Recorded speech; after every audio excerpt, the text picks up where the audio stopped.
I'm Angelo Moratti. This is 10 Minutes to Inspire.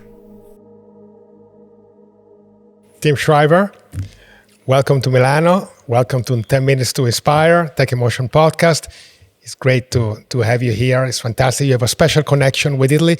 Let's start with that. What has attracted you so much about this country, and why is your relationship with Italy and Special Olympics Italia so special? Well, first of all, thank you for having me, Angelo. And I think the reason is actually you. You have been the anchor of building the Special Olympics movement here in Italy. And more broadly than just the Special Olympics organization, the idea that Italy should be a leading country in the world when it comes to including the most vulnerable and most forgotten citizens. Not just including them because it's the right thing to do, but including them because it elevates everyone when everyone is treated with dignity. Of course, I have a great affection for the history of the country, as millions and millions of people, billions of people around the world do. The architecture, the art, the religious history in particular fascinates me. I've always been fascinated by the stories of the mystics, many of which grew from Italy. The original monastic movement here in Italy started, and so many great teachers of the inner life have come from this country. So I come here as a pilgrim to learn in Italy, not just about the current work of making Italy a place where everybody belongs, which is the work of Special Olympics, but also the historic mission of Italy as a place where the ideas and the consciousness of participation in something larger than ourselves has its roots. You have a very unique story in regards to your choices linked to the family. Most of your brothers and sisters, they took their own path, and you chose to continue the legacy of your mother. Now, it's a very complex and tough choice, probably the most difficult one. It's a lot easier, in my view, to choose a different path, but you decided to do it, and you do it in an incredible way. How did it felt in the beginning when you made that choice? Well, I mean, I come from a big family, lots of very prominent people in my family, great successes, particularly in politics in my family. From an early age, I was interested much more in the inner life. I was interested in the authentic expression of emotion, of desire, of hunger. It just seemed to me to be a fascinating world if you could meet people heart to heart. So as a young person in university, I was interested in education, and then in child development, and then in social and emotional intelligence. How could we connect? How could we strengthen relationships in schools, and these kinds of questions. So the Special Olympics movement, to me, was a beautiful learning environment for me. I could learn from people who had experienced the most difficult forms of exclusion, prejudice, humiliation, mockery. You know, children with intellectual disabilities are routinely made fun of, routinely excluded, routinely mocked, publicly even.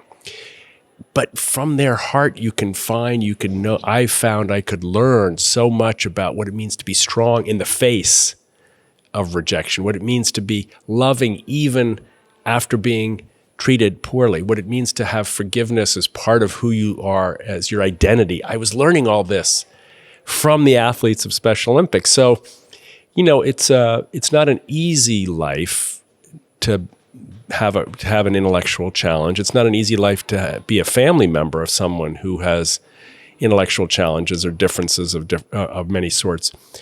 But it's a life that reveals, I think, what's most important and true in the human spirit, which is the beauty and the dignity of everyone. So, I mean, you asked me, why did I choose it? It chose me. It found me. The work found me, and I've never really regretted it.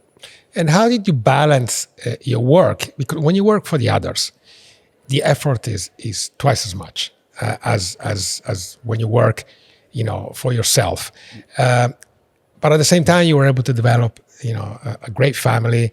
You have many children, and most of all, you were able to include your wife and your children within Special Olympics, which it kind of puts your work at exponentially. Yeah, I mean, it's not only work; it's to do with emotions. How difficult was that? Well, I learned from my parents that, you know, this kind of work can be family work. You know, it's not, you don't have to separate people think of work as one thing and your family as another. In the Special Olympics movement, you know, you said it today, we do 100,000 games a year, every year. in all over the world, in little villages and towns and schools and sports clubs. So these are all events, football matches, basketball games, bocce, swimming, skiing. They're all events that are family friendly. So I could be working, if you will, very hard, working all through the weekend at an event where my children were also playing on unified teams, where my wife was also volunteering, where my friends were also in the stands cheering.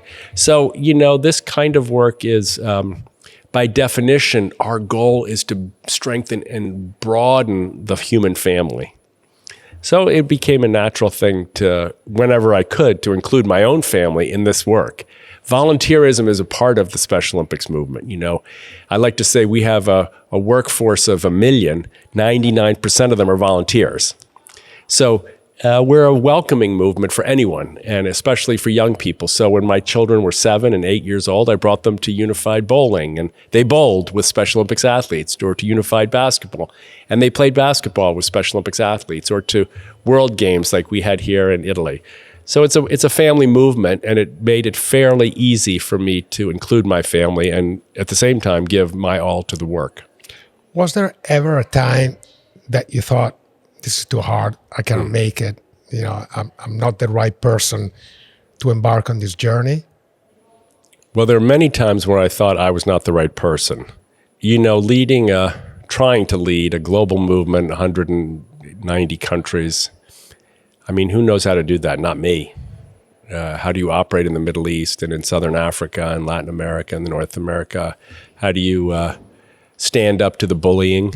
Still is painful, when I see politicians using what we call the R word, the retard word, to mock other people. It's just humiliating to our community. And it's sort of heartbreaking for many of our athletes when they hear other people Hollywood stars and politicians mocking others as though they were somehow hopeless by using words that characterize people with intellectual disabilities. So I think many times I think to myself, the obstacles to real inclusion are so big.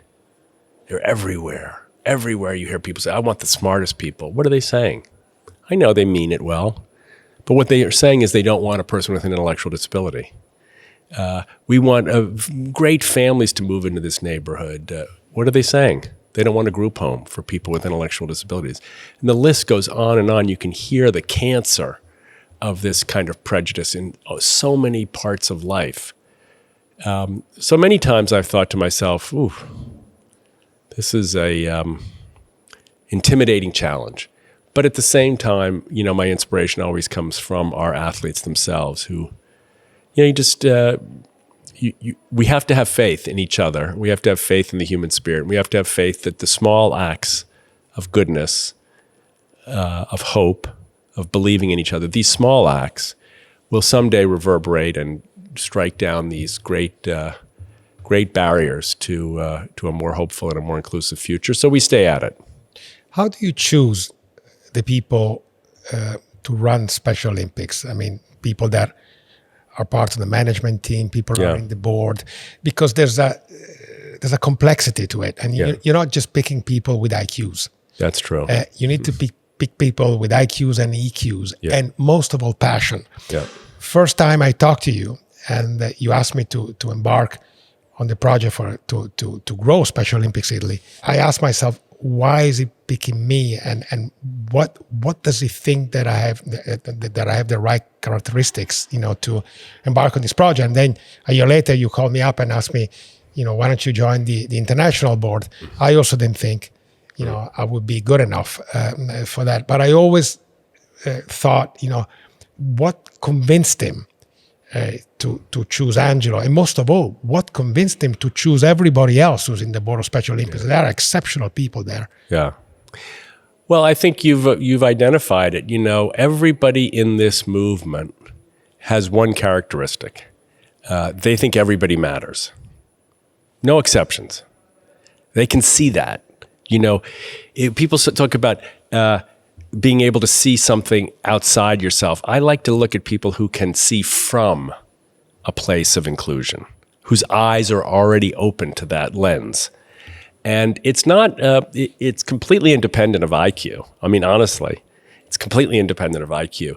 But if you don't have it, you don't function in the Special Olympics movement, because the Special Olympics movement is all about being able to see the beauty of everybody. If you don't have that, you get tired too quickly, or you get frustrated. People say to me, we don't have enough money to do this. We don't have the staff. We have 40 countries where we have national Special Olympics programs with no staff, no budget. 40 countries with no money, zero. And they're being asked to run Special Olympics activities all year round. And they do it.